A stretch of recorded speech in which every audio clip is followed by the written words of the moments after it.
Olá meus caros, aqui é o Corvo. Hoje estarei falando um pouco do terceiro episódio de Rings of Power, a adaptação não literal da obra de Tolkien feita pela Amazon. No primeiro podcast, e também no segundo, claro, referentes aos episódios, eu havia demarcado um ponto que acho imprescindível, que é a questão do roteiro, como o ambiente, os personagens, os conceitos de uma obra são retratados no roteiro. E aqui eu não estou falando sobre literalidade. Não. É uma outra questão. É sobre coerência, é sobre representação daquilo que esperamos daqueles cenários, daquilo que esperamos daqueles personagens, daquilo que esperamos das culturas, etnias relativas aos mesmos. Eu já vinha falando bastante sobre o tom. O tom da série utilizado principalmente para os elfos, que, na minha avaliação até agora, é onde a série mais peca. É onde ela ainda não encontrou o tom adequado para retratar esta etnia em específico, que é tão importante para a Terra-média. Para a Terra-média e além. O roteiro é sempre um grande desafio quando estamos falando de séries de TV. Porque séries de TV são obras muito longas, que demoram para ser produzidas, idealizadas e também escritas. E nem sempre é apenas uma pessoa só que vai escrever naturalmente, porque o texto é gigantesco.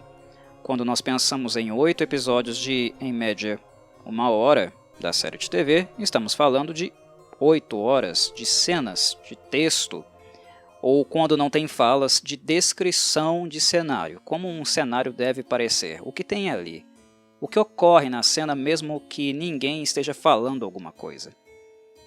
Mesmo que ninguém, um grupo de atores e atrizes esteja atuando diretamente.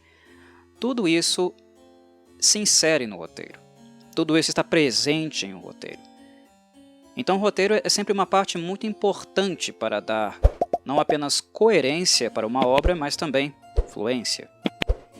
E em séries de TV nós vemos que vários roteiristas participam do projeto para torná-lo realmente possível dentro da lógica de temporada. Muitos episódios, muito material para ser produzido, muita gente vai ter que participar desse processo, porque uma pessoa só não dá conta, é impossível.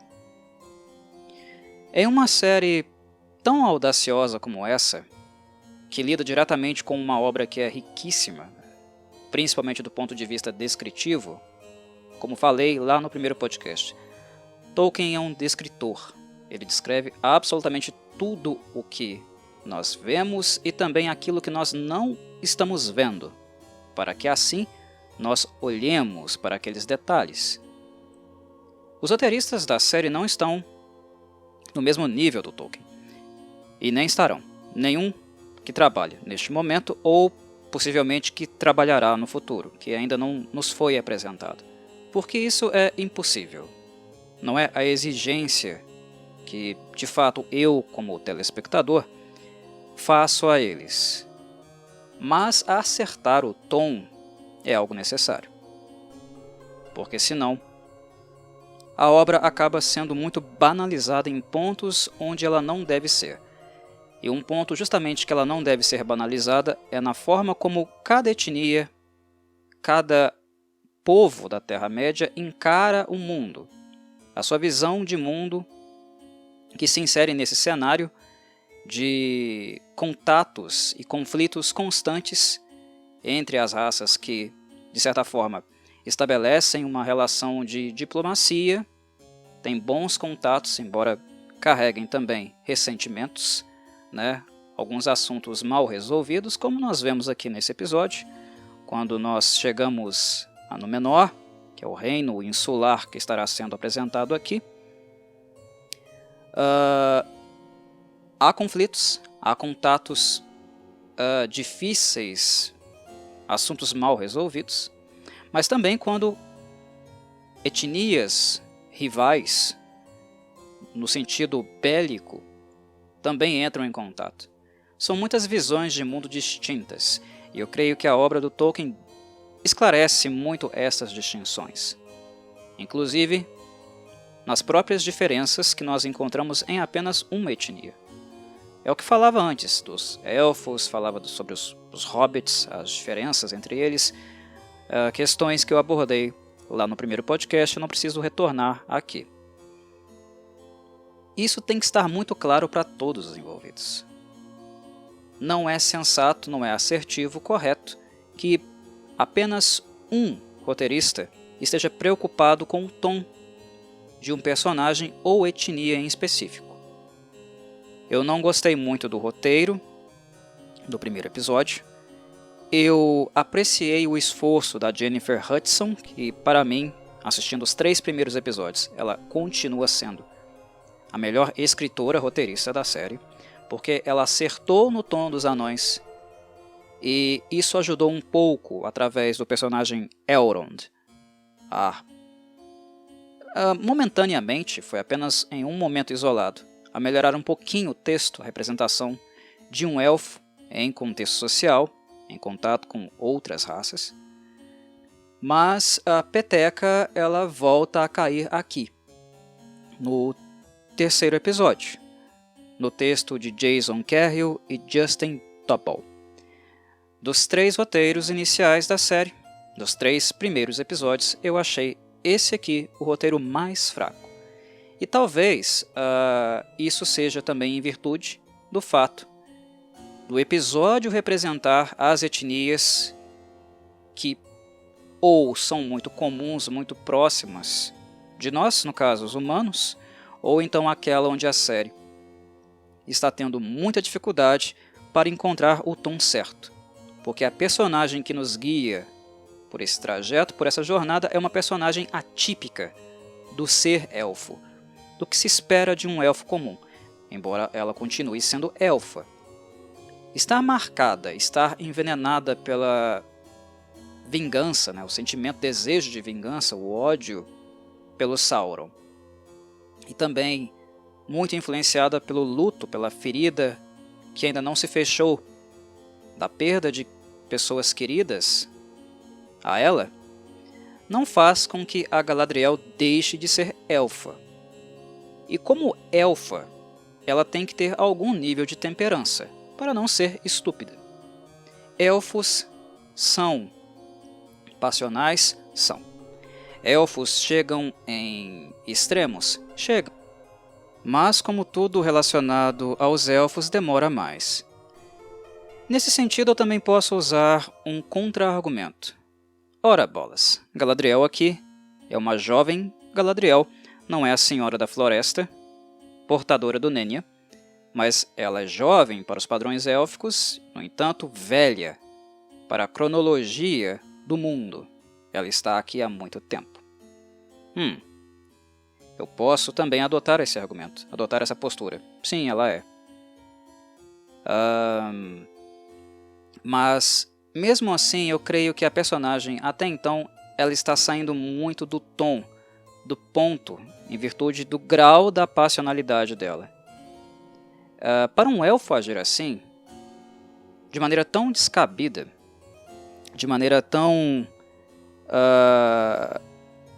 alheia às possíveis consequências, algo realmente muito grave tem de estar acontecendo. O nível de adoecimento deve ser muito grande, porque um elfo, embora possa ser passional, embora possa assumir para si insultos, desonras e viver única e exclusivamente para honrar aquela pessoa que foi desrespeitada,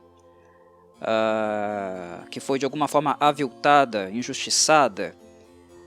Mesmo que um elfo viva para a vingança, isso não quer dizer que um elfo vai vivê-lo ou ser tão descuidado, tão obsessivo, compulsivo, a ponto de ter deslizes que um típico idiota humano irá cometer. E em alguns momentos no roteiro do Carroll e do Topol é o que eu sinto a Galadriel fazendo. Isso aqui é estúpido. Um elfo não se comportaria assim, mesmo com a dor que ela sente, mesmo com um desejo de vingança, que faz com que o espírito dela, que o sangue dela, queime, arda. Tá demais. Nós já entendemos que a Galadriel está inflamada, que ela está adoecida do ponto de vista emocional, no sentido de ter se tornado para ela o norte da vida dela neste instante, a vingança. Viver pela vingança é um sinal de adoentamento, digamos assim, principalmente para um elfo. Um elfo é capaz de esperar, um elfo é capaz de fazer trâmites, de levar tempo para desenvolver meios eficazes que não deixem marcas para a falha, entendem? E ao mesmo tempo que não sejam imprudentes. E o que eu sinto muito nesta Galadriel aqui é uma raiva, uma cólera constante que dá margem para imprudências. Isso não é tipicamente elfo. Mesmo que o motivo, a origem desse sentimento esteja perfeitamente justificada. Nós já entendemos. Doeu no passado e essa dor continua tempos depois. Ela não desaparece. Até dores, ressentimentos, memórias, tristezas, para os elfos permanecem muito mais do que para os humanos. Tudo o que eles experienciam demora. Tudo é profundo. E nós entendemos isso. Mas não a ponto de ser subtraído dos personagens dos elfos aquilo que os caracteriza mentalmente como elfos. Eles não são imprudentes como os humanos. Eles não são compulsivos como os humanos. E eles não são estúpidos como os humanos, a ponto de colocar o seu próprio pescoço em risco por coisas imbecis, bestas, idiotas. E Galadriel coloca no episódio. Quando eu estiver falando mais especificamente dela e do encontro que ela teve com a rainha Miriel lá em Númenor, eu novamente irei frisar essas questões. Eu antecipei essa fala um pouco, não era para falar agora, mas não me aguentei. Mas enfim, tem situações onde a Galadriel está colocando o pescoço dela, a integridade dela em risco, sendo que, ora bolas, o norte dela não é o seu objetivo, não é chegar ao seu norte, que é encontrar o Sauron, que é impedir a trama dele, o sonho dele, as trevas que ele carrega, não é este o grande norte? Então ela não pode simplesmente ser abrupta, estúpida, imbecil de colocar a integridade dela em risco, já que ela é uma das poucas, se não a única elfa agora, neste momento na Terra-média. Neste momento aqui, na verdade, fora, né, porque ela está indo menor. Mas a única personagem élfica no contexto, neste universo, preocupada com os possíveis passos seguintes do Sauron. Ela é necessária. E como elfa, ela pensaria nisso. Ela levaria isso em consideração, por exemplo, na hora de conversar com uma rainha, uma regente humana, cujo ela sabe muito bem, os povos envolvidos, o élfico e o humano, não se dão bem.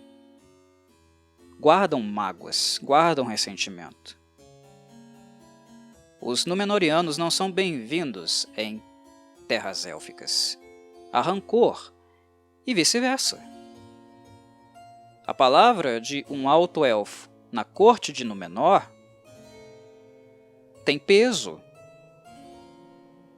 Um peso muito mais negativo do que teria para qualquer outro humano. Há ressentimento ali, há mágoa ali.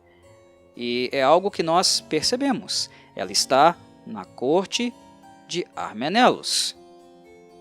Ela não está em qualquer lugar humano. Ela está em um lugar que tem historicidade. que carrega uma história muito antiga e uma história que também não está plenamente superada. Entendem? Então, uma elfa como a Galadriel levaria isso em consideração. A maneira petulante como ela age na corte é difícil de aceitar do ponto de vista do comportamento de um elfo. Um elfo letrado, um elfo experiente, um elfo antigo, poderoso, nobre, como ela. Entendem? Então esse é o meu ponto aqui.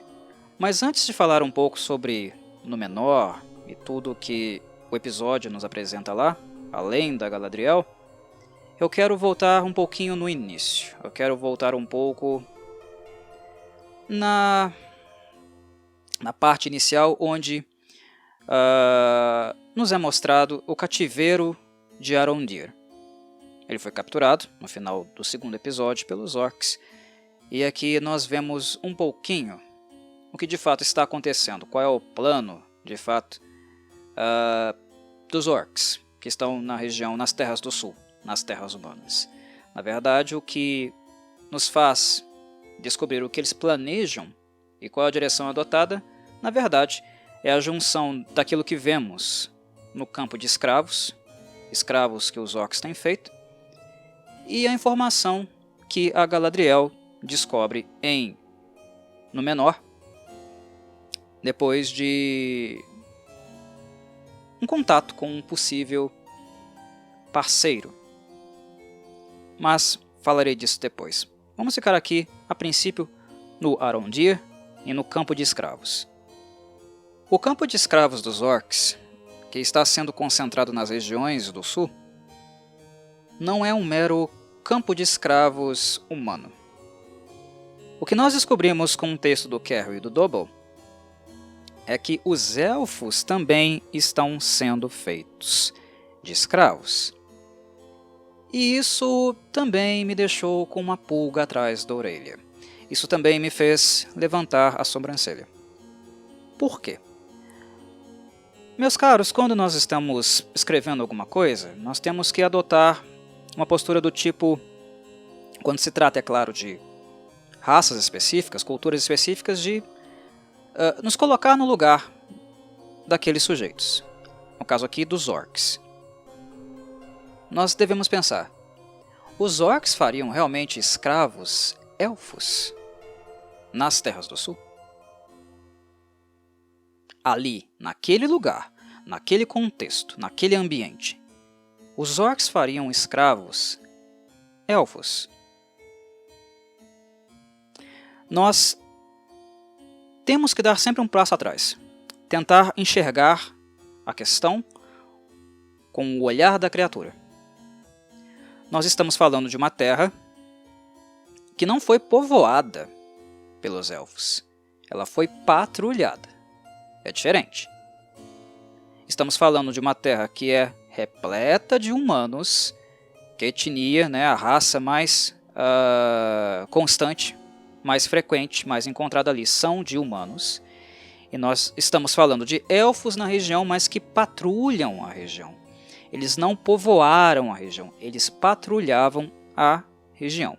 Isso quer dizer que nós vamos encontrar dezenas de humanos para um elfo. Vocês estão me entendendo? Então não é uma configuração, uma situação onde nós podemos pressupor que os orcs precisam dos elfos. Eles precisam dos humanos. A mão de obra deles são os humanos. E é por sinal também a mão de obra que apresenta menos resistência, ou tem menor capacidade de apresentar alguma resistência. Elfos dão trabalho. Elfos são mais difíceis de serem escravizados do que humanos. Elfos não entregam informações com muita facilidade quando torturados como os humanos. Orcs conhecem isso. Ah, Corvo, mas orcs são burros. Não. Eles conhecem isso. orcs conhecem muito bem os elfos, porque eles fazem isso há eras. Há muito tempo. A guerra entre orcs e elfos é muito antiga. São dois povos completamente distintos que conhecem muito bem as características de cada um. O orc sabe o que esperar de um elfo, assim como o elfo sabe o que esperar de um orc. E são duas raças que se odeiam tanto, mas tanto, que não há, de maneira alguma possibilidade de existir diálogo entre elas. O ódio é gigantesco. O ódio é o combustível dos orcs. O ódio que os elfos sentem pelos orcs é um ódio captado para que eles se protejam dos mesmos e protejam também as outras raças que não podem fazê-lo.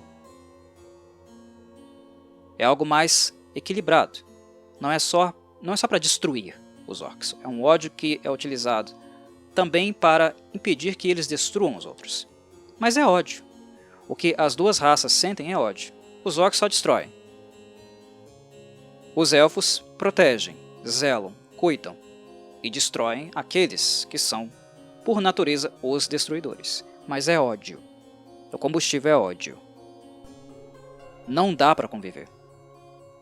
Mesmo em situações extremas, onde, por exemplo, os orcs só teriam elfos como prisioneiros, em um lugar que, por exemplo, só tivesse elfo, fosse uma região de elfos na Terra-média, os orcs matariam mesmo assim muitos elfos por dia. Mas teriam de ter a mão de obra deles, porque para fazer o que se espera que seja feito, e aqui há um trabalho a ser feito, a mão de obra dos elfos seria necessária. Mas esse é o ponto.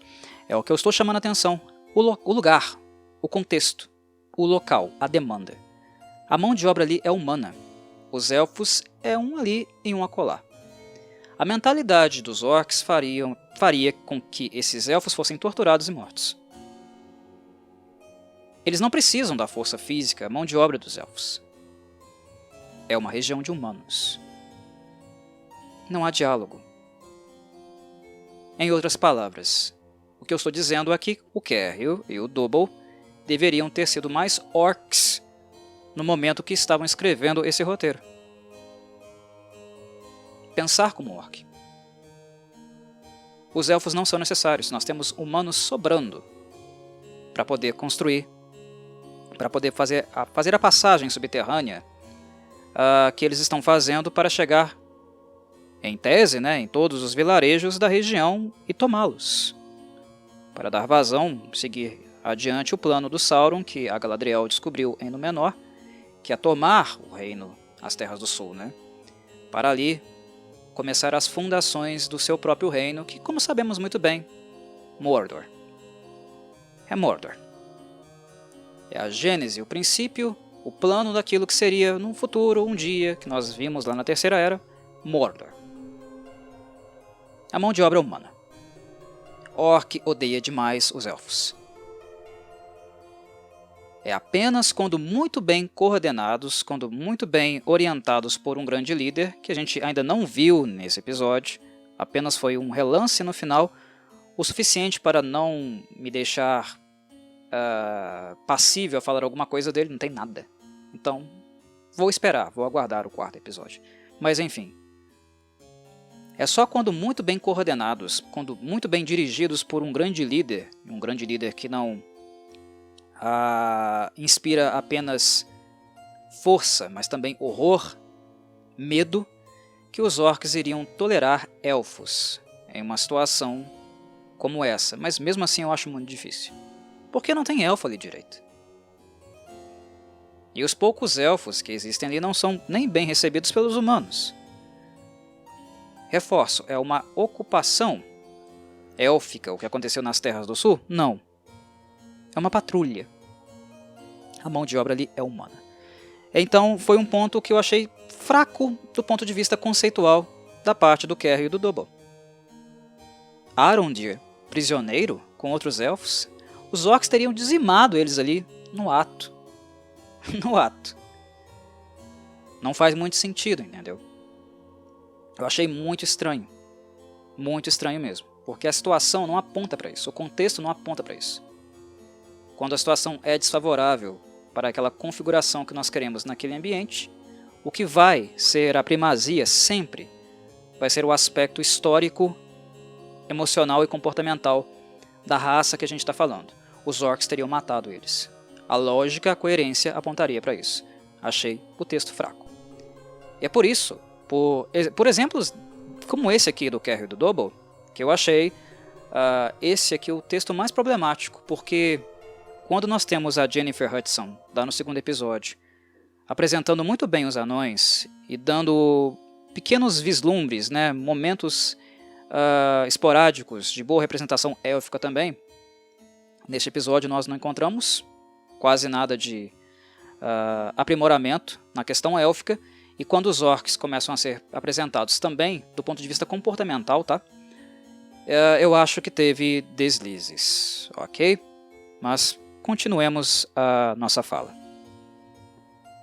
O exemplo que darei a seguir, ele é bem ilustrativo sobre essas capenguices que a série tem tido com o conceito élfico. Se trata da árvore, da velha árvore no acampamento orc. Como nós bem vimos no episódio, os orcs estão cavando túneis, ou então trincheiras pelo território das Terras do Sul, de forma a chegar nos vilarejos, se aproximar das vilas ali presentes, sem serem percebidos. A camuflagem das trincheiras não está muito boa não, viu? Eu pelo menos não engoli. Os túneis subterrâneos, ok.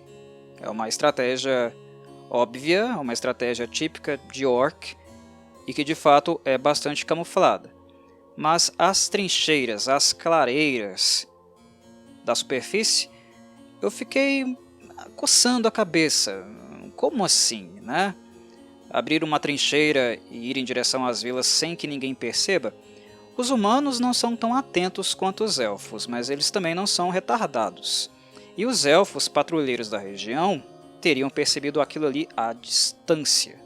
Muito longe. Não teria sido uma coisa que passaria assim tão desapercebida por eles. Eles não iriam embora e também teriam percebido isso muito antes e teriam enviado alguma mensagem, algum comunicado, algo do tipo, para o Alto Rei. Estranho, deslocado, esquisito, né? Impreciso. E é élfico também, né? Mas não é esse o ponto do deslize élfico que eu queria citar, não. O Cary e seu companheiro Double, eles escrevem uma cena onde os elfos do acampamento vão se opor aos orcs no que diz respeito a continuar expandindo a trincheira. Tem uma árvore que ela é muito velha, muito antiga no trajeto. E vocês sabem muito bem que os elfos têm um respeito absurdo não apenas com a natureza, mas com tudo que é vivo na natureza. Então, quando um elfo olha para uma árvore tão antiga como aquela, isso é muito claro, isso foi bem retratado na fala de um elfo. Ela ganhou o seu espaço, ela ganhou o seu direito de existir aqui. Ela não pode ser retirada. Eu não vou cortar essa árvore porque você quer passar por aqui, orc. Isso é élfico.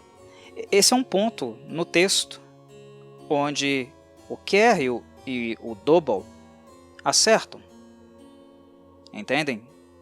Ali eles retratam elfo, mas eles colocam os pés pelas mãos pelo contexto, porque logo a seguir, ao fazer algo que tem o tom de um elfo, daquilo que nós esperamos de um elfo, respeito pela natureza, enxergar na árvore não apenas um pedaço de madeira, mas uma vida, e uma vida anciã, com história e importância naquele lugar, o contexto joga tudo isso por terra. Esse acerto se transforma em erro porque o elfo está dizendo isso para um orc. Um orc não ouvi.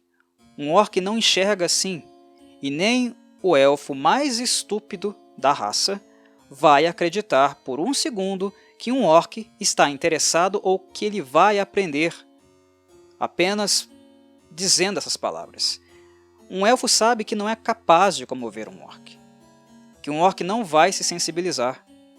É uma das cenas mais constrangedoras do episódio, ou quiçá, da série.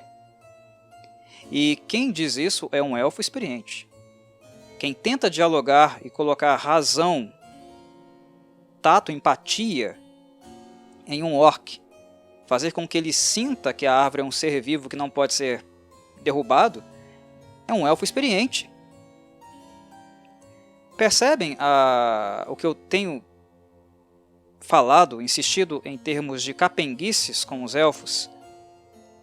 É um elfo muito idiota, é um elfo muito burro. Elfos não são assim. Há o acerto no que diz respeito a levar aquela vida daquela árvore em consideração, mas o contexto é inadequado.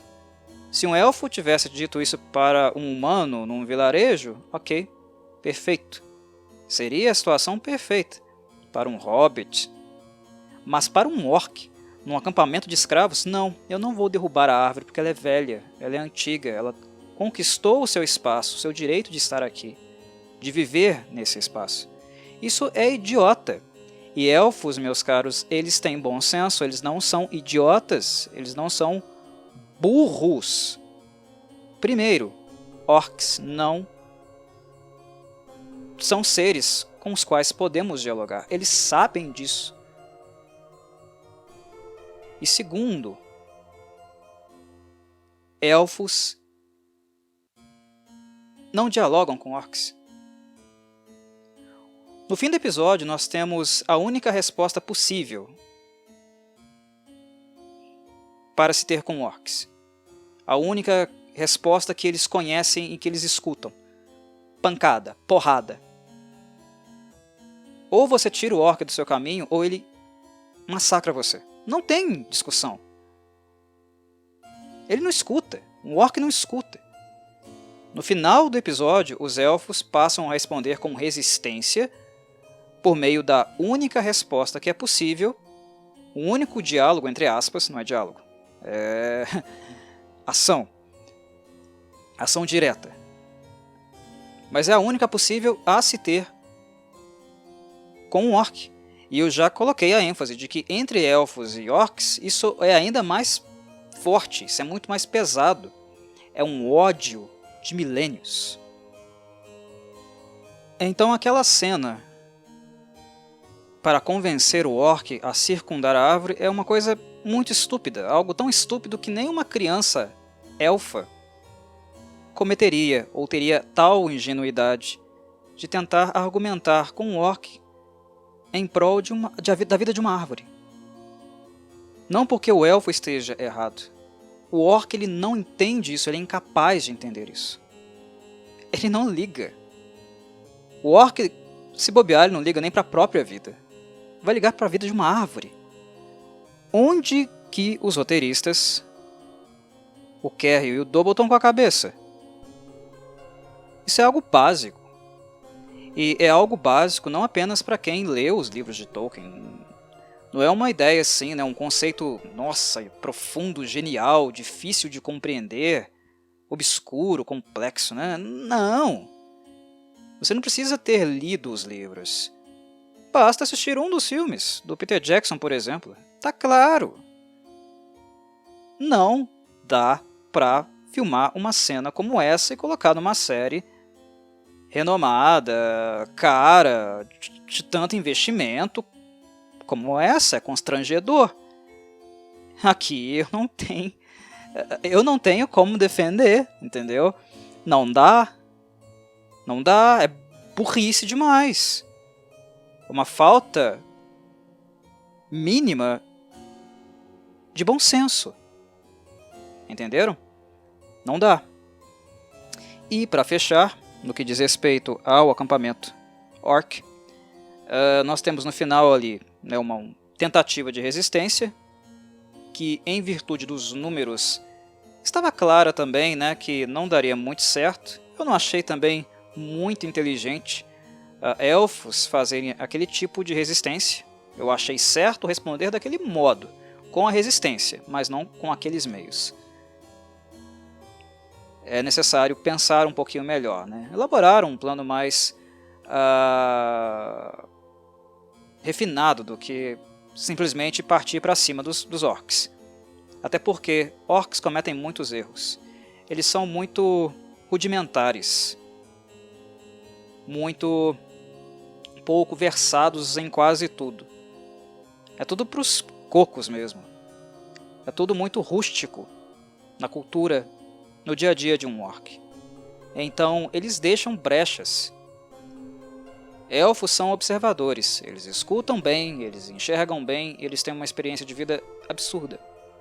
Inclusive muitos deles, pelo menos aqueles que estavam ali presentes, eles eram muito treinados, né, na arte bélica, eles encontrariam brechas. Em algum momento os orcs deixariam brechas que tornaria possível uma escapada mais assertiva e sem mais baixas do que aquelas que eles já estavam tendo. Eles não tinham pleno conhecimento, por exemplo, do terreno. Quando finalmente um elfo consegue sair da trincheira e correr no campo, ele é alvejado por flechas. Um elfo não cometeria esse erro. Ele não iria sair correndo sem saber o que estava na frente dele, o que o esperava mais adiante. Vocês estão me entendendo? Essa é a mentalidade élfica.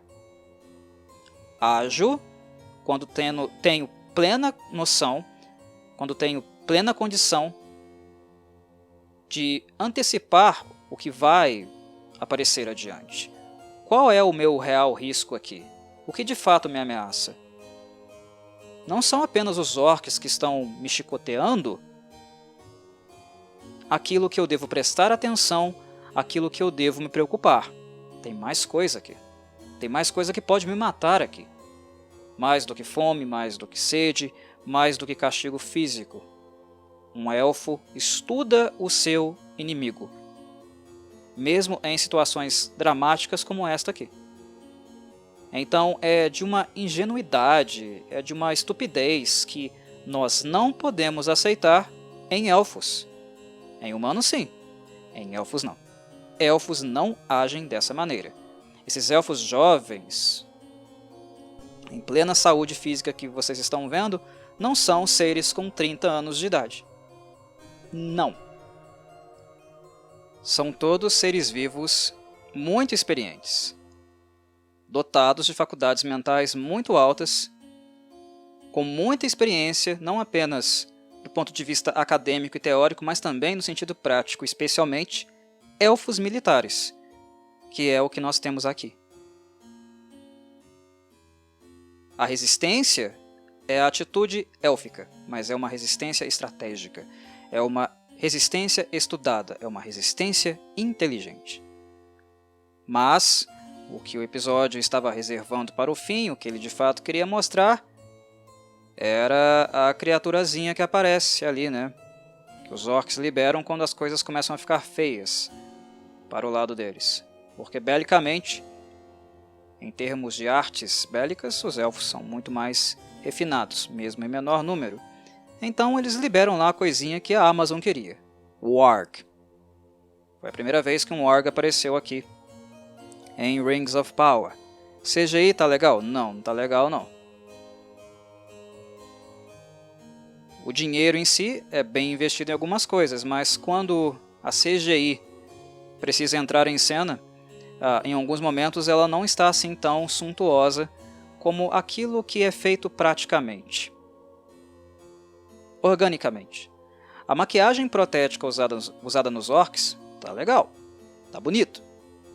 E foi a melhor decisão realmente tomada para a série. Fazer tudo proteticamente, com efeito prático, maquiagem mesmo, como o Peter Jackson fez.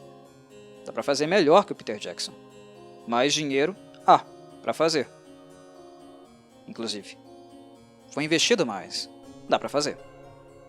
E a decisão foi acertada nesse sentido.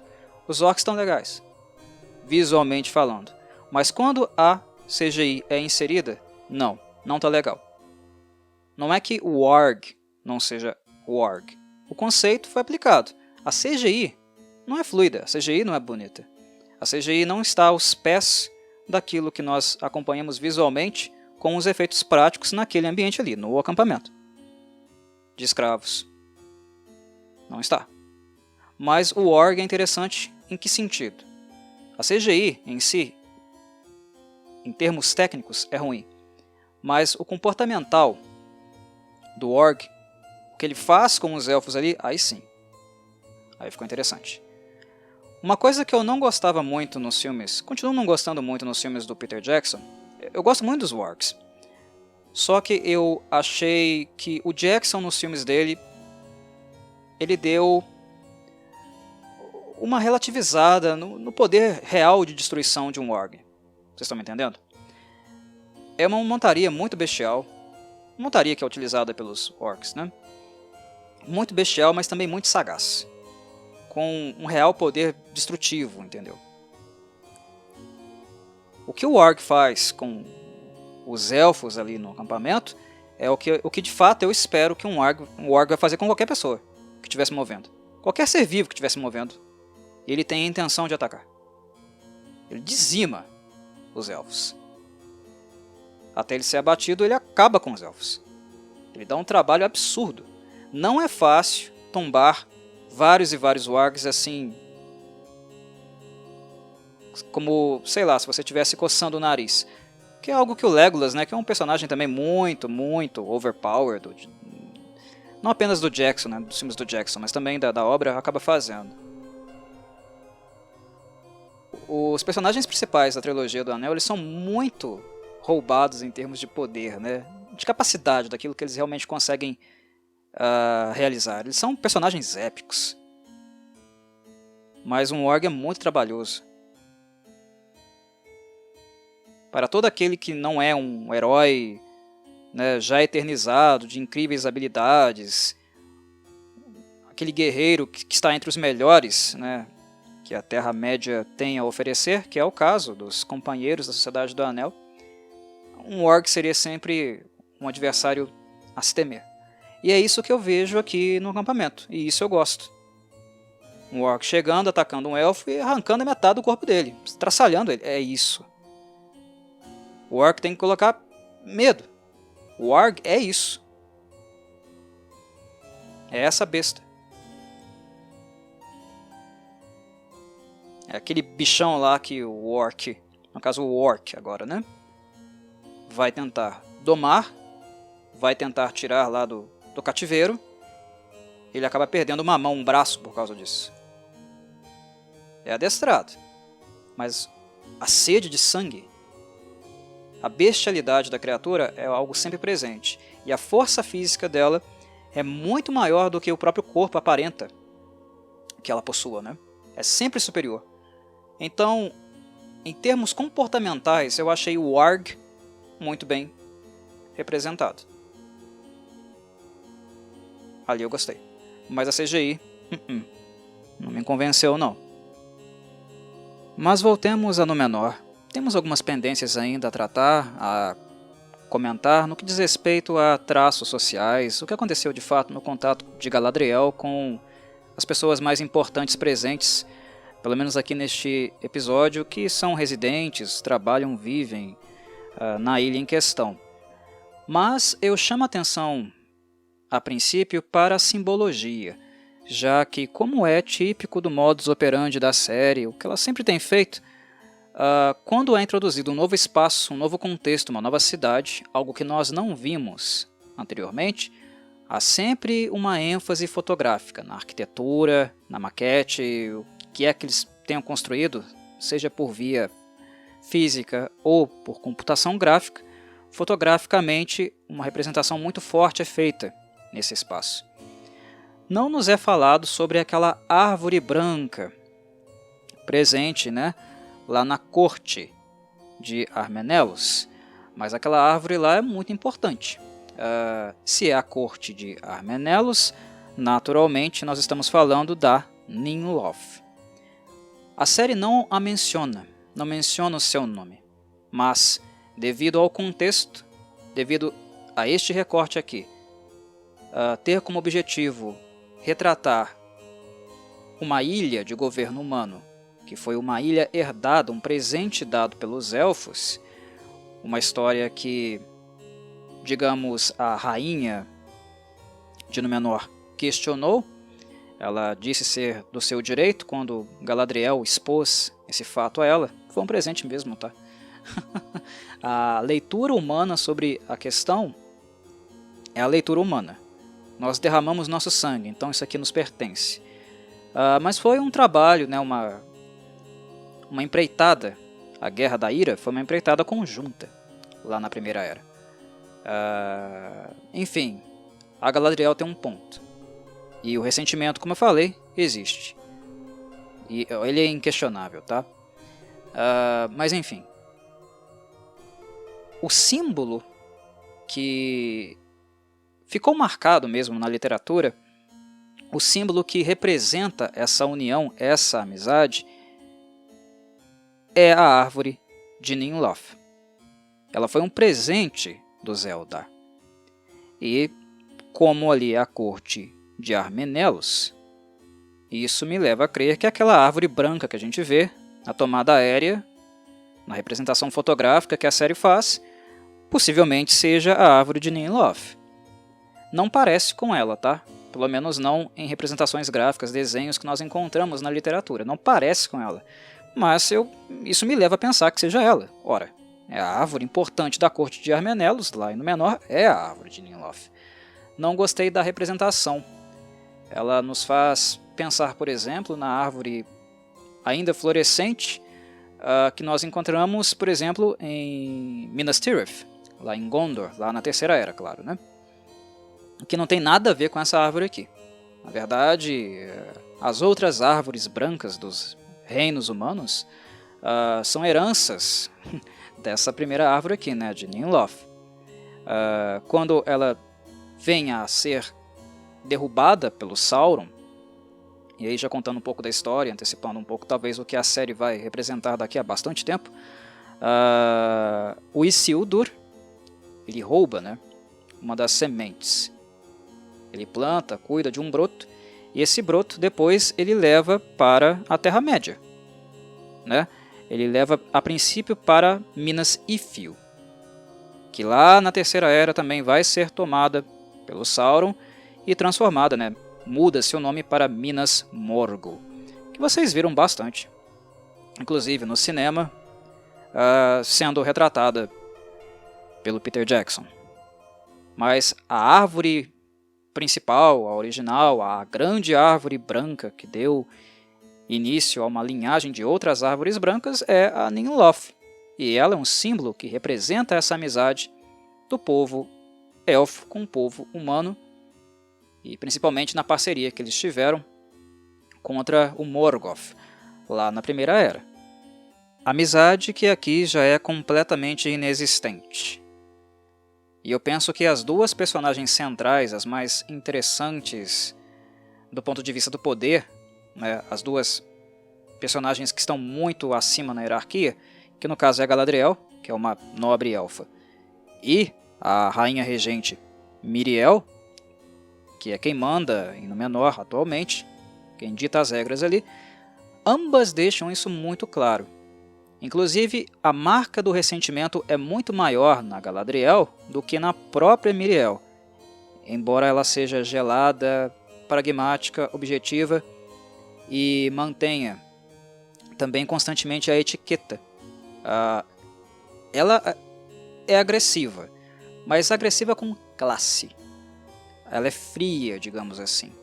Mas ela não insulta, ela não xinga, ela não ataca diretamente, ela não deixa a cólera tomar os seus sentimentos. E é algo que nós vemos acontecer, por exemplo, na Galadriel. E aqui, meus caros, está o equívoco. Deveria ser o oposto. A cólera, ela é mais humana do que élfica. Não é que o elfo não sente cólera, ele só não demonstra com tanta facilidade.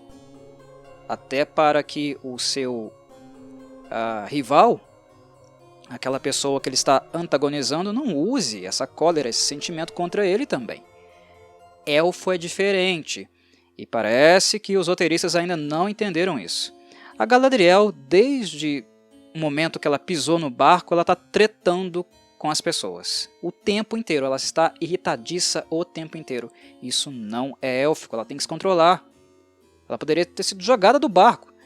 Ela poderia ter sido executada pela rainha devido à grande petulância que ela teve ali na corte. Coisas que os humanos fariam, principalmente levando em consideração que ela não é bem-vinda ali, né? E há muito, muito tempo. Não tanto tempo assim, mas ela não é bem-vinda. O ex-regente, né? O pai da Míriel, por exemplo, a relação que ele tinha com os elfos, né? Pelo menos o sentimento que ele guarda dos elfos não é tão pejorativo assim. Mas a situação, e aquilo que eu falei sobre leitura da situação, é algo que um elfo ele sempre vai levar em consideração. E a Galadriel não faz essa leitura. O capitão do barco, que na verdade depois nós descobrimos ser o Elendil, ele furta a espada da Galadriel. Isso é algo a se levar em consideração? Em virtude de, sei lá, gerar uma antipatia? Sim. Mesmo que depois as coisas se esclareçam, que ele venha a descobrir de quem ela se trata, e mesmo assim ser necessário o Halbrand furtar a espada novamente para ela, a lâmina, né? Mas isso não é motivo, por exemplo, para ela antipatizar abertamente. Ela pode antipatizar, mas manter isso velado. Um elfo faz isso. Um elfo é classudo, e ela não está numa taverna. Ela não está em qualquer botequim de rua. Ela está na corte de Armenelos. Um elfo faz essa leitura. Então a postura que ela tem com a rainha é muito petulante. Muito petulante. Não é isso que nós esperamos de uma elfa da categoria, com a experiência e com a idade da Galadriel. Então insisto, está fora do tom. Agora, mesmo que sejam povos, sejam raças que neste instante estejam em conflito, que tiveram um passado juntos, na Guerra da Ira, lutando contra o Morgoth na Primeira Era, algumas posturas humanas também elas têm que ser mais ponderadas. Por exemplo, da rainha Míriel. Eu achei que ela foi muito ponderada. Eu achei que ela foi sensata. Eu não achei natural o desenrolar do diálogo, do contexto, da forma como ela é convencida a deixar a Galadriel em Númenor por alguns dias.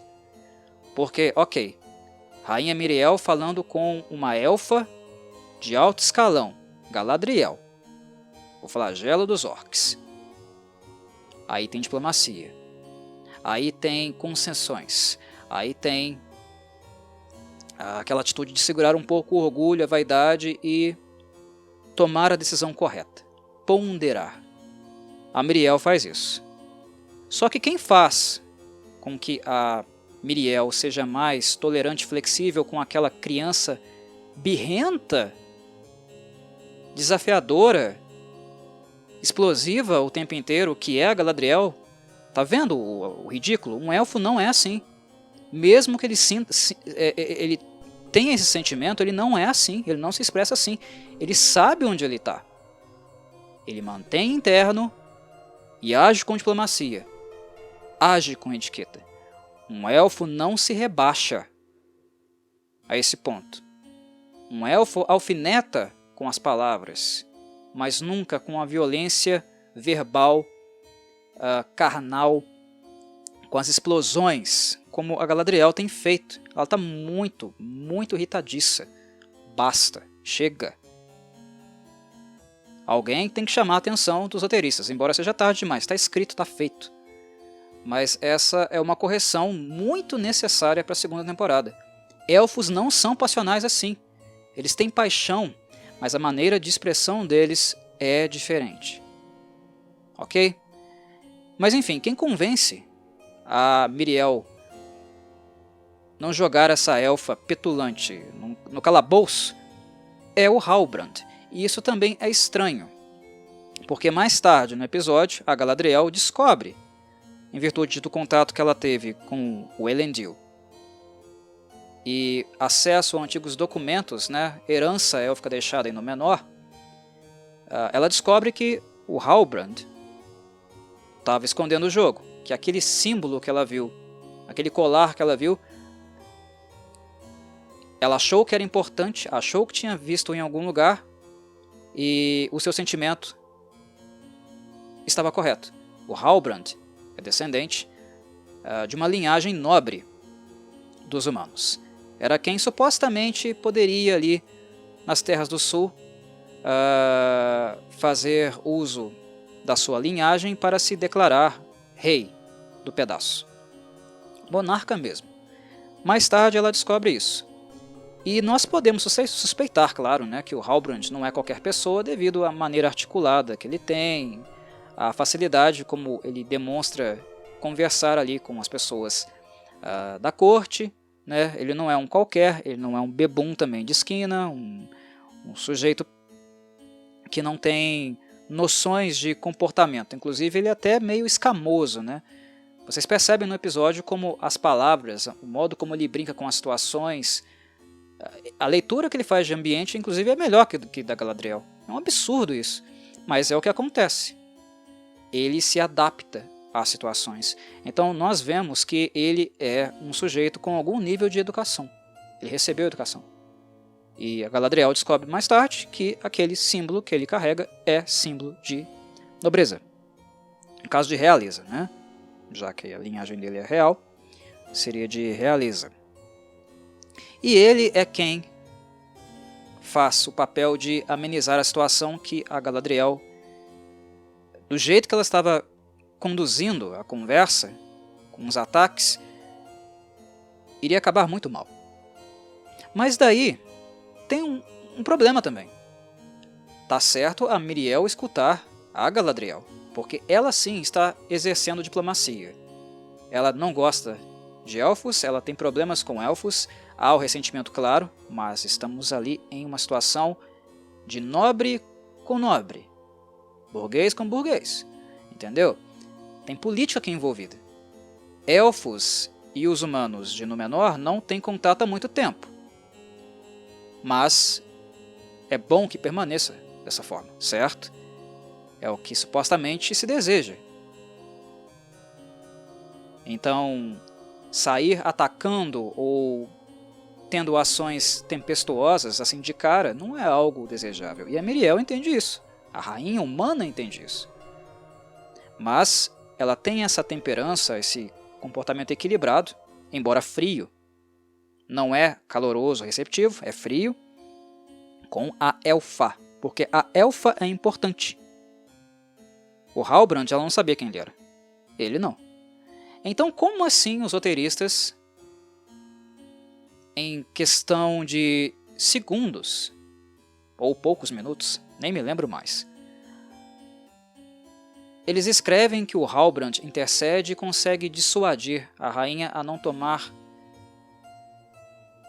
ações mais enérgicas, devido à grosseria, o comportamento rude, absurdo da Galadriel. Não faz sentido. Por que a Míriel iria escutar o Halbrand? Por que ele está ali? É a corte. Ela é de interesse, ele não. Desde o princípio. Desde quando eles foram resgatados no mar pelo Elendil, pai do Isildur. Vocês estão me entendendo? São inconsistências de roteiro que eu penso, acho, que deveriam ser mais cuidadosas. Os roteiristas eles devem pensar em minúcias como essa. O contexto, o bom roteiro faz a história. E ele ajuda ou atrapalha o trabalho do elenco. E até então, o que os roteiristas têm feito, com exceção de alguns momentos lá da Jennifer Hudson no segundo episódio, é atrapalhar o trabalho do elenco. O público vai criando antipatia, vai se desgastando, não por culpa do elenco, mas por culpa das decisões do roteiro. Aqui é justificado a crítica, é justificado toda a antipatia que possivelmente vai existir. Que já existe em relação à série e vai aumentar quando algumas pessoas que supostamente não vão assistir vão ali dar aquela espiadinha, sabe? Mesmo que seja só para falar mal. Vai aumentar. Porque são erros assim, muito... Vamos combinar, né? É bem juvenil. O bom senso nos diz para não fazer isso. Mas em relação aos humanos e a possível represália que Galadriel acabaria recebendo se não fosse o Halbrand intercedendo, mesmo que, na minha opinião, incoerente do ponto de vista textual, coloque-se na situação de humanos causando mal a Galadriel. Notícia espalhando, possivelmente os elfos descobrindo, o que isso não iria gerar? Nós estamos em um momento da Terra-média, no menor no caso, Terra-média ali do lado, que são tempos de bonança. A tempestade se avizinha. Ela está chegando, mas é bonança. E o problema é que é bonança há muito tempo. E bonança há muito tempo deixa as pessoas um pouco desconectadas da gravidade do que é a guerra. Da gravidade que é problemas diplomáticos. Inclusive entre culturas. Ser enérgico, fazer besteira. Imagine que a Galadriel chega ali e fala aquele monte de merda que ela falou, ela ia falar mais, e a rainha Miriel mandasse cortar a cabeça dela. Númenor esqueceu o que é a guerra. Númenor esqueceu o que é o conflito. Ficou lá na Primeira Era, né? Então, essa é uma característica que talvez pode ser um pouco trabalhada, aprofundada pela série no futuro, porque os humanos eles estão acomodados. Eles estão em um ponto de muito conforto e esse estado que perdura, né, algo que perdurou muito, tem perdurado muito de bonança, os tem desconectado do que de fato é a guerra, do que a guerra traz, o que ela provoca, né? E eu não estou falando apenas, no caso aqui, dos orcs, mas também dos elfos. Imagina a Galadriel sendo executada ali. A situação está boa porque estão os elfos no canto deles e os humanos no canto deles. Mas o ressentimento e uma atitude besta, por causa de um desrespeito e uma possível execução depois disso, isso pode desencadear coisas assim terríveis. E levando-se em consideração o que aguarda, o que espera a Terra-média, que no caso é a expansão do Sauron, imagina guerras domésticas entre elfos e humanos, desacordos, e ao mesmo tempo o grande tirano das trevas avançando. Seria desastroso, né? Enfim, o Halbrand e a sua diplomacia, que tem explicação bajuladora, veio muito a calhar, embora naquele momento ali a situação em si e o desconhecimento da Miriel deixem a cena meio que injustificada. Quem é tu, cara? Quem que é esse sujeito aqui? Quem que é esse maltrapilho na minha frente? O que esse cara tá fazendo aqui? Meu interesse é na elfa. O que esse Halbrand aí tá fazendo aqui? Por que diabos eu daria ouvidos a esse sujeito? Foi uma cena muito esquisita. Caso ela soubesse da origem do Halbrand, que mais adiante a Galadriel revela, ela revela que ela descobriu, tá? Ela não revelou para os demais quem é ele. Mas se pelo menos a rainha soubesse disso, aí seria compreensível escutar esse sujeito. Fora isso, ele é um sujeito qualquer. Inclusive nem é um cidadão de Númenor. Por que ela daria ouvidos a ele? E como raios ele iria conseguir ser diplomático, fazer com que as duas interessadas no assunto dessem o braço a torcer? Enfim, foi muito estranho. Muito estranho. Eu acho que as coisas estão nesse episódio aqui elas estão fora de lugar. Há algumas boas intenções, mas boas intenções no lugar errado. E no timing, no momento errado, no tempo errado. Era algo para depois, não para aquele instante. Enfim, acho que vocês entendem o meu ponto.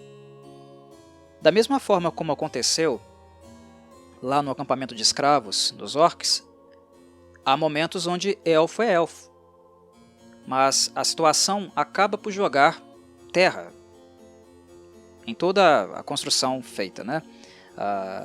O muro, o tijolinho colocado, bem colocado, os próprios roteiristas chegam depois e dão uma bicuda no muro. Tudo que eles constroem eles derrubam por causa de coisas mal colocadas, de inconsistências vizinhas ou seguintes. Como por exemplo, o Halbrand ele vê em Númenor uma oportunidade. É um lugar muito mais pacificado, um lugar muito mais rico do que a origem dele, né? Das terras, muito mais próspero, digamos assim, do que as terras do sul. E ele enxerga ali oportunidades. Ele não quer estragar as possíveis oportunidades que ele terá nessa cidade. Embora depois ele meio que também se contradiz, né, e faz muita besteira lá quando ele está comendo, bebendo em um espaço público. E alguns Númenóreanos, no caso, vão lá perturbar ele. Ele mesmo se contradiz. O roteiro se contradiz, né? Enfim, mais inconsistências. Mas, enfim, quando ele externaliza isso para Galadriel, que aquilo era uma oportunidade que ele não queria jogar fora, a Galadriel é elfa. Quando ela é elfa? Quando ela diz o seguinte para ele: atiraste, no caso ele, né, tu, atiraste no mar por uma vida. Eu quero salvar muitas. Ou seja, o Halbrand está ali pensando no Halbrand, nele, na vida dele. Ela não está ali pensando na vida dela. Ela estava no oceano, uma náufraga, prestes a morrer se não fosse resgatada. E mesmo agora em terra firme, na cidade,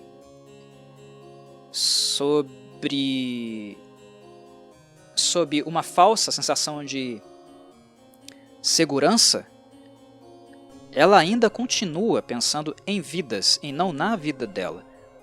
É coerente, inclusive, com a postura dela que ela teve segundos antes. Mas ela precisa estar viva para salvar os outros, né? Isso também é importante falar. Você não pode chegar a xingar uma monarca porque você morre. E assim, como é que você vai salvar vidas? É incoerente, mas com um pouco de coerência ao mesmo tempo. É estranho.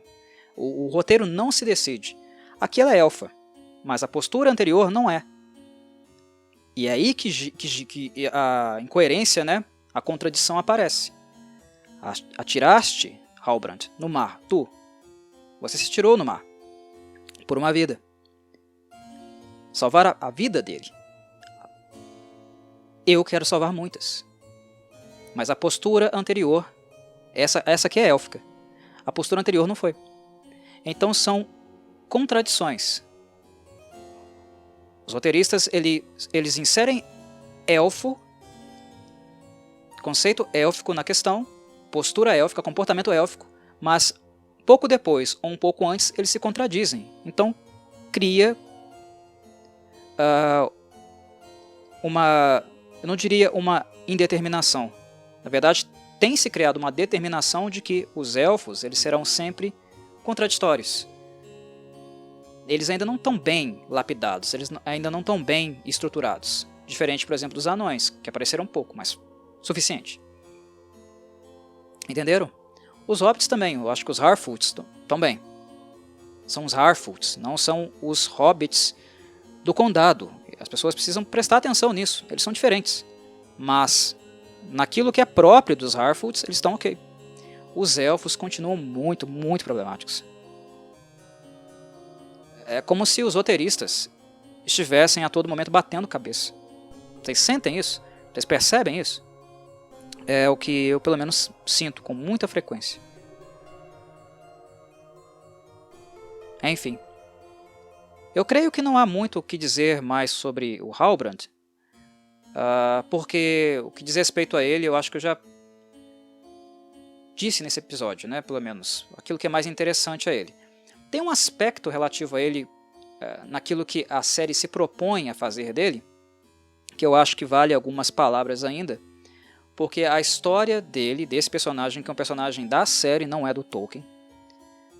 Por ser da série, ser um personagem novo, a série também está cometendo um erro na minha avaliação. Porque quando a Galadriel descobre que ele é supostamente o herdeiro das Terras do Sul, que ele tem linhagem real, e que ele é a pessoa que não está seguindo o seu destino de rei, em qual personagem da Terra-média do Tolkien vocês se lembram?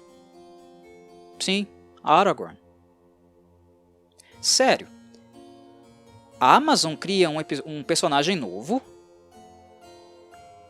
para fazer algo similar ao Aragorn? Peraí, né? Vamos ser um pouquinho mais criativos.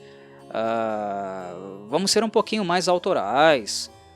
Se vocês querem inserir camadas novas, usem conceitos de vocês. Se vocês não querem seguir a história como ela é de fato descrita, ou naqueles trechos espalhados do Tolkien, que era muito desorganizado, se vocês não querem usar aqueles trechos, aquelas partes da obra para fazer algo puramente tolkiano, se vocês querem ter liberdades criativas, sejam criativos, porque aí não tem como eu defender mais também.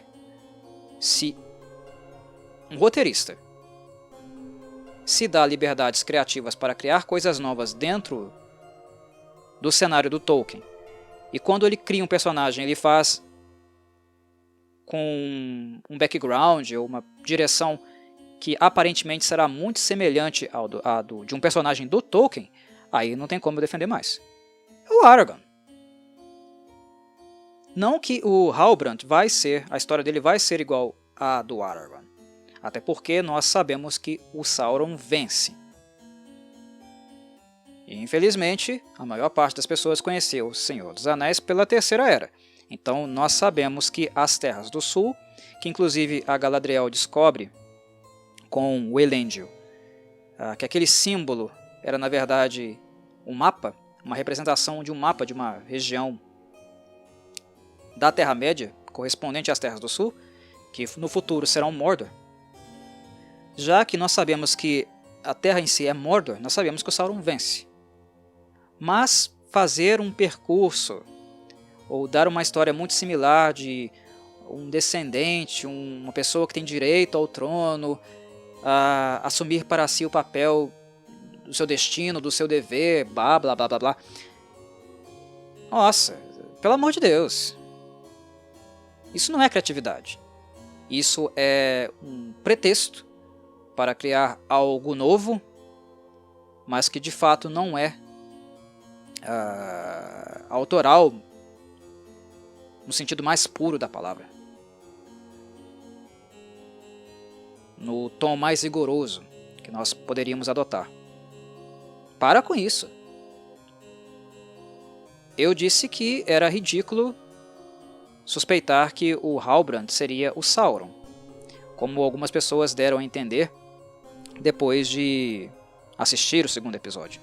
E aqui eu continuo achando aquela percepção ridícula, e continuo também achando ridícula a direção escolhida pela série para o background dele, para a história dele. Se ele é novo, faz algo novo. Não copia um conceito tolkiano colocando ele em outro personagem, só para dar aquela sensação de retorno, né, de contato do público com a obra do Peter Jackson, que é um pouco mais próxima, né, de fato, do conceito do Tolkien. Para com isso, cara. Porque senão fica impossível defender. E se for essa a direção, ponto negativo. Eu não quero ver uma subversão do Aragorn. Se é para introduzir personagens novos, eu quero personagens novos. Aí sim. Eu como alguém que está assistindo, apreciando a série, entendo. É um conceito novo, é um personagem novo, mas ele é novo de fato. Então, não tenho muito o que questionar. Agora, puxar tendências, motivações, históricos de personagens que já existem, não nessa era aqui, porque o Aragorn, como vocês sabem, é da era seguinte, mas copiar para dar essa sensação ao público de que, nossa, é algo parecido, tocar na nostalgia, isso não tem o efeito que se espera não, tá? O público não responde bem com subversões de personagens existentes. E eu espero que o Halbrand, que já começou completamente errado, não vá por esse caminho, por essa direção. E eu também mantenho o que eu disse no segundo episódio. Aquela cena da serpente marinha é impossível. Aquilo não faz o menor sentido. Era para ter morrido os dois. Todos seriam devorados. Se ela voltou e atacou aquela jangadinha de merda, pequenininha, ela teria voltado depois e acabado com todo mundo. Aquilo não faz sentido do ponto de vista lógico, do ponto de vista físico, mesmo que se trate de uma obra de fantasia. Ser fantasia não é ser suscetível a permitir tudo, ou a dar justificativas convenientes, mal feitas, né? Pobres. E nesse sentido, o Halbrand, a direção que tem sido escolhida até o momento, tem sido de fato muito, muito ruim. A última coisa que eu tenho intenção de abordar em relação à série, é claro, diz respeito aos Hobbits, que aqui estão um pouco mais ofuscados, não tiveram tanto tempo assim, né, para um devido desenrolar. E na verdade, algumas percepções que eu tive no meu segundo podcast se comprovaram aqui, vou falar sobre isso, mas ainda há um ponto importante a mencionar, comentar sobre a Galadriel, que é a cena dela cavalgando. Ela é emblemática porque no primeiro instante que o Elendil, pai do Isildur, aqui muito jovenzinho, no momento que ele falou sobre cavalgar, o rosto dela muda, a expressão dela muda.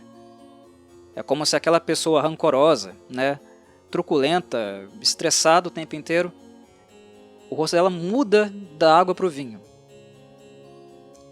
E a cena que se sucede, a cena seguinte, ela é feita com a Galadriel sorrindo naturalmente, realmente ela está feliz. É a primeira vez que nós vemos a Galadriel sorrir de fato, com vontade de sorrir, com prazer, com a sensação do vento, do contato, relação íntima com o cavalo. Isso é élfico também, tá? Isso é um acerto. A cena, inclusive, ela adota uma postura de slow motion, para que nós vejamos muito bem a felicidade no rosto da elfa, a sensação do cavalo, os trajes que ela está usando, que emprestaram para ela, claro, o movimento dos trajes. É uma cena fotográfica. E é uma cena em slow motion, que foi a primeira vez que a série usou, então eu acho que é digno de nota, né, do ponto de vista técnico, para intensificar a nossa sensação, para que nós nos aproximemos do sentimento que ela está tendo ali. O contato com o cavalo, o simples cavalgar, tocar no animal, estar com o animal. No meio de toda aquela cólera, de toda aquela raiva que ela está sentindo, pela primeira vez ela sorriu com vontade de sorrir. É graça, é estado de graça. Isso é élfico. O que os roteiristas têm que manter é o estado élfico. Não, isso não significa que a Galadriel vai ter que sorrir o tempo inteiro. Não é isso que eu estou falando, não. Significa que depois de uma cena como essa, não se pode contradizer o estado de espírito, a organização mental, né, a temperança de um elfo. Ele não pode se humanizar no mau sentido 2 segundos depois. É disso que eu estou falando. Eles estão batendo a cabeça. Acertam e erram logo em seguida. Enfim, é uma cena importante. Um momento que, do ponto de vista da direção, da técnica utilizada, é diferente. Então ele também é digno de nota. Com certeza ele é digno de nota. Por fim, os hobbits. Aquilo que eu havia falado no segundo podcast sobre a representação do pé, que um pé para um hobbit, para um Harfoot, é mais do que um simples meio, no caso, para eles se locomoverem, viverem do modo como vivem, são nômades, né? E também parte da sua identidade, inclusive sendo algo que poderia fazê-los ser discriminados dentro do próprio grupo. O que significa para a identidade de um Harfoot o seu próprio pé, e como ele é visto, por causa do pé também pelos seus semelhantes, por aquilo que ele consegue realizar com os pés. Tudo o que eu havia falado no segundo podcast se comprovou aqui. O resultado da fratura do largo Brandfoot apontou justamente, e eu acho que o episódio deixa isso muito claro, ele esfrega na cara das pessoas. Enquanto os Harfoots, os pés peludos, se preparam para continuar com a sua migração lá fora, em tom de festejo, de fato dando voz à sua satisfação, alegria, felicidade por novamente estar migrando, que é parte fundamental da cultura deles, não apenas no sentido da sobrevivência, mas também naquilo que eles reconhecem como sendo algo deles, sendo essencialmente os Harfoots, pés peludos, aqueles que migram. Enquanto eles estavam celebrando lá fora, dentro da casa dos Brandfoot, estava o Largo com a sua esposa preocupados com o fato de serem abandonados. Isso é interessante para que quem está assistindo não caia na falsa sensação de que todo hobbit é bonitinho, né? Que todo hobbit é amoroso, que todo hobbit tem um senso de comunidade. Tem um senso de comunidade sim, até mais do que outras raças, mas até a página 2. Uma das coisas que os hobbits também podem ser são hipócritas. Mas o interessante é que hipocrisia não é a única característica acentuada que podemos perceber aqui no setor que corresponde a eles. Setor que, por exemplo, é muito rico, inclusive, para desmistificar a ideia de que hobbits funcionam plenamente como comunidade, que todos ajudam uns aos outros. Ajudam, mas até certo ponto. E aquilo que eu falava no episódio anterior sobre os pés se comprovou. O pé para um Harfoot define um Harfoot. Sem os pés, sem a capacidade de locomoção, sem a capacidade de migração, a comunidade praticamente vira as costas para o Hobbit, né? Esse episódio aqui é interessante por desmistificar a ideia ou a falsa impressão que algumas pessoas podem ter de que hobbits sejam puros, mesmo quando são traquinas, mesmo quando são, perdão pela palavra, mas sacanas, né, que fazem umas traquinagens bem maléficas, digamos assim, para prejudicar os outros. Hobbits também têm problemas morais, e alguns costumes dos hobbits também apresentam problemas morais, o que torna a Eleanor Brandfoot, a Nori, uma personagem muito interessante, porque ela consegue também enxergar para além desses costumes, por perceber, mesmo sendo jovem e imatura, que alguns costumes dos hobbits apresentam contradições. A série tem tentado nos apresentar os hobbits, os Harfoots, desde o início, pelo menos até aqui. Aqui mudou, aqui a direção ela se torna um pouco mais crítica, mas ela a princípio nos mostrou os Harfoots sendo muito propensos a trabalhar em comunidade no sentido de proteger o todo, o coletivo. As regras, as condutas, a tradição implica na proteção coletiva, mas essa proteção coletiva é dos Harfoots. E a questão identitária que eu coloquei no segundo podcast, quando você não tem pé, quando você deixa de se movimentar, na visão da comunidade, o sujeito em si deixa de ser um Harfoot. Isso não é dito claramente, mas na postura, no comportamento da comunidade, isso é muito visível. O que eu previ no segundo podcast, no segundo episódio, aconteceu aqui. É exatamente o que aconteceu aqui.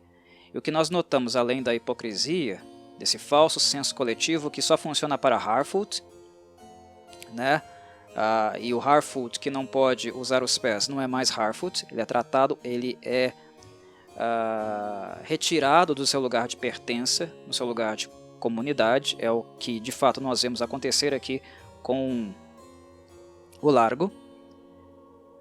A hipocrisia reside aí, mas não apenas isso, também a falta de empatia que nós vemos acontecer nesse processo. É importante vocês notarem que quem está purgando, quem está temendo inclusive pela própria vida no episódio, é a família Brandfoot.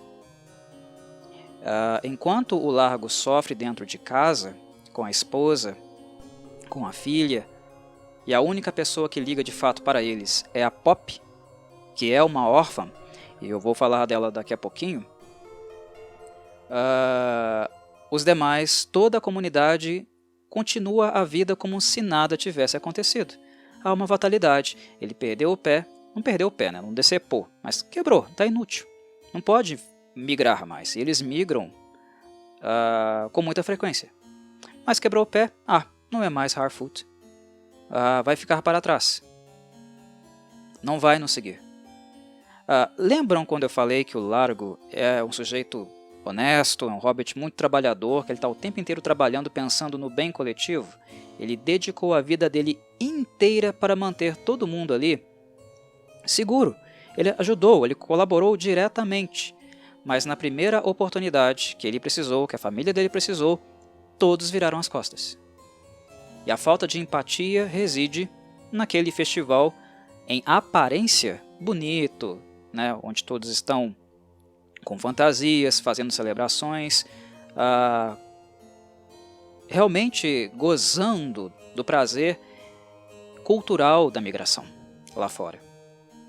A imagem do festejo é bonita, mas o conteúdo revela a falta de empatia, porque ali do lado, ouvindo de dentro da casa, está uma família com medo, com dor pelo membro que está claramente impossibilitado de andar, mas também medo do fato de ficar para trás, porque isso pode significar, e significa mesmo, nós vemos isso na postura do Sadok Burrows, durante o momento que ele relembra aqueles que ficaram para trás, isso significa fatalmente que o Hobbit, o Harfoot, que não consegue andar, vai morrer. Longe da comunidade, do funcionamento comunal, sozinho um Harfoot não é capaz de sobreviver. É claro que muitas pessoas que ele lembra foram vítimas de acidentes, como foi o caso da Pop, né? O nome da Pop, o sobrenome dela é Proudfellow. E durante o discurso do Sadok Burrows, ele menciona vários membros da Proudfellow. A família dela morreu, faleceu. Ele lembra que eles foram levados por um deslizamento num dia chuvoso. Inclusive a Pop chora durante esse momento. Esse momento de memória, de resgate daqueles que se foram, né? A Pop é a que mais se manifesta, mais se sensibiliza com a situação por dois motivos. Porque ela viveu isso na pele. No final do episódio nós vemos ela sozinha puxando a carrocinha dela. Ela está sozinha, ela é órfã. E a única dimensão de família, de proximidade, de afeição que ela tem, que restou a ela, é a Eleanor, é a Nori. E claro, a sua família por consequência. E ela está vendo isso acontecer mais uma vez. A sua família emprestada, entre aspas, né? A sua amiga próxima, aquela pessoa com quem ela tem tato, afeição, divide o dia a dia, o cotidiano, está ficando para trás. Isso significa morte. E prestem atenção, meus caros. É um membro ferido. Nós não estamos falando de 15 feridos num total de 50 membros, 40 membros de uma comunidade. Nós estamos falando de Ninguém pode ajudar, ninguém pode carregá-lo numa outra carroça. É um costume, é um hábito, e é também uma perda identitária. Ele é desligado afetivamente, simbolicamente, culturalmente, do que é ser um Harfoot. É ter pé. Pé para caminhar. Pé para se deslocar. Pé para seguir adiante. Retira-se tudo o que faz de um Harfoot um Harfoot. Sua identidade, sua dignidade, todas as ligações afetivas, qualquer tipo de simpatia, né? De ajuda, de carinho, de compreensão, um gesto de palavra esquisita de colocar aqui, mas ela é ilustrativa, humanidade, né? É isso, é ter coração, compaixão. O pé, a ausência do pé, a sua função e o símbolo que ele representa para a comunidade, retira do largo tudo que a ele pertence. Tudo que dá sentido para a vida dele. Porque os outros deixaram de vê-lo como Harfoot. A comunidade inteira, exceto sua filha, sua esposa, e a única Harfoot, a única Hobbit que consegue se colocar no lugar deles, que é a Poppy, porque ela passou por isso. Vocês entendem?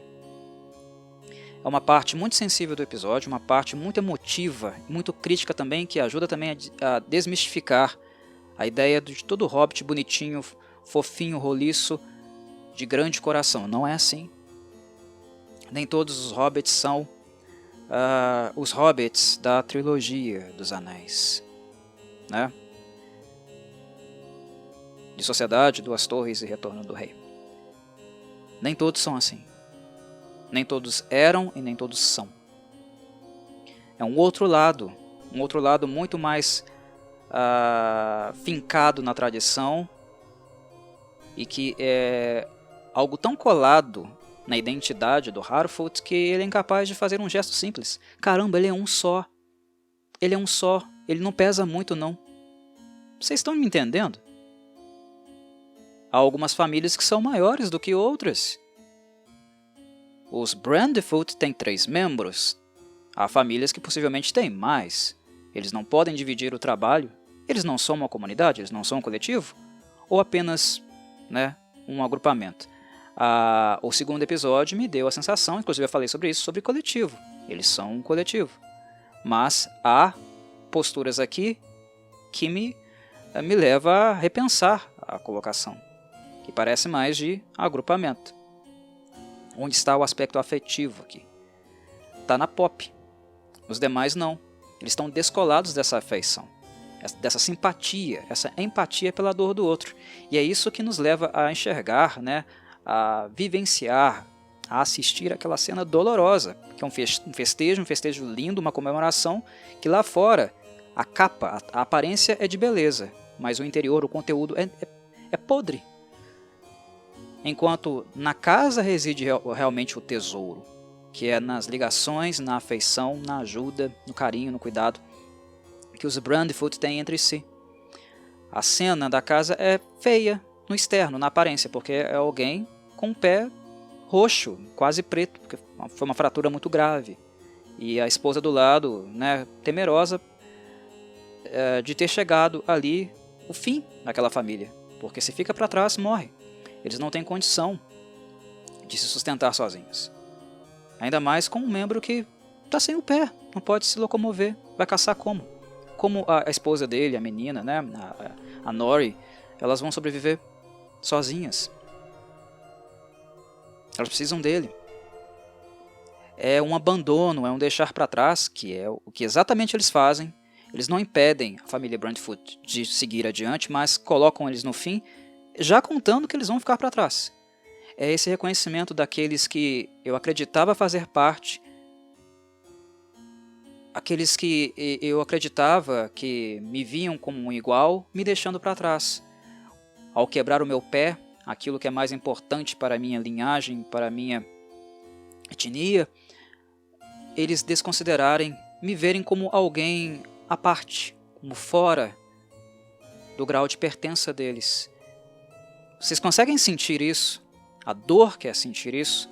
E é bonito como o Largo, né, lida com a situação também, porque estar na pele dele, ser abandonado, inclusive colocando a vida das pessoas que ele mais ama em risco, ter a atitude dele, a postura dele em tentar prosseguir para continuar vivendo sem a ajuda daquelas pessoas que ele trabalhou a vida inteira para manter a salvo em segurança, é muito triste, é muito duro. E é justamente o momento de melhor dramatização, de melhor crítica interna do episódio, o que faz do episódio assistível de alguma forma.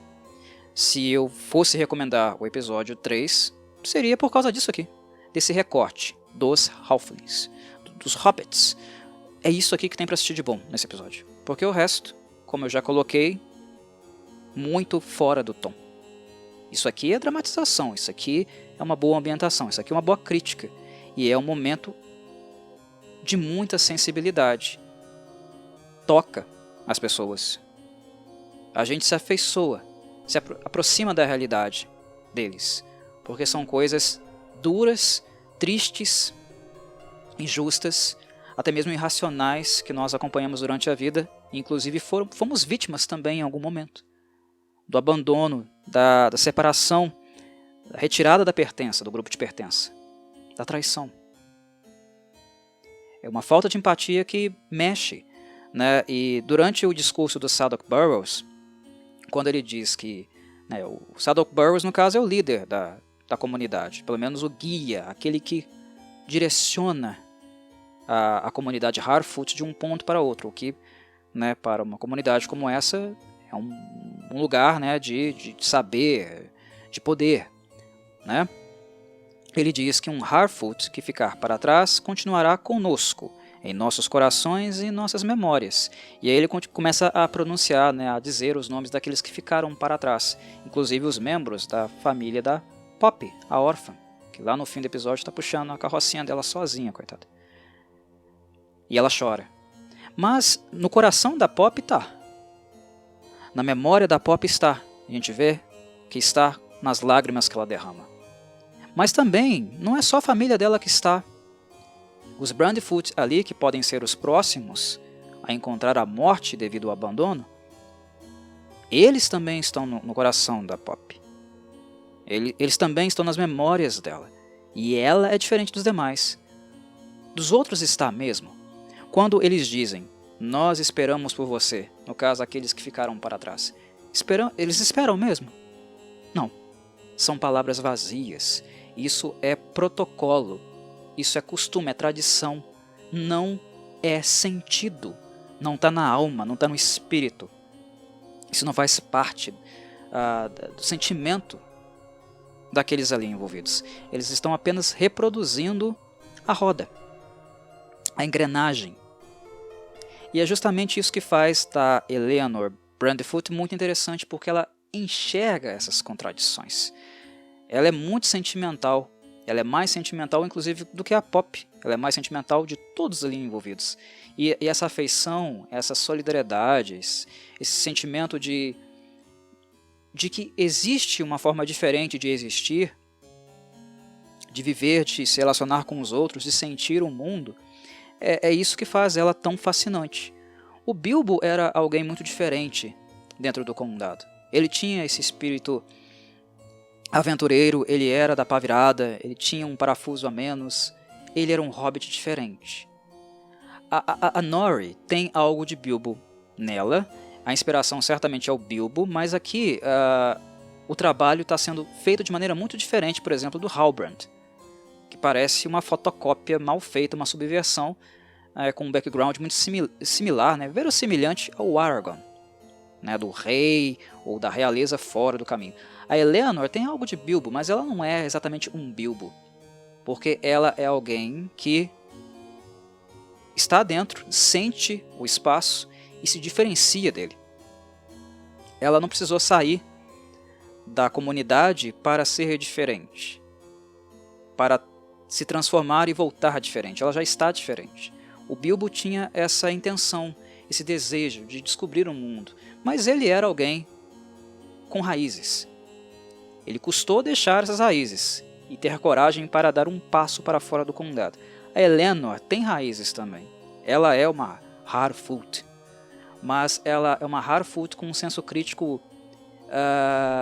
muito forte e que foi sendo criado em virtude da convivência, de coisas cotidianas, da fala dos Harfoots e das ações, como elas apresentam contradições.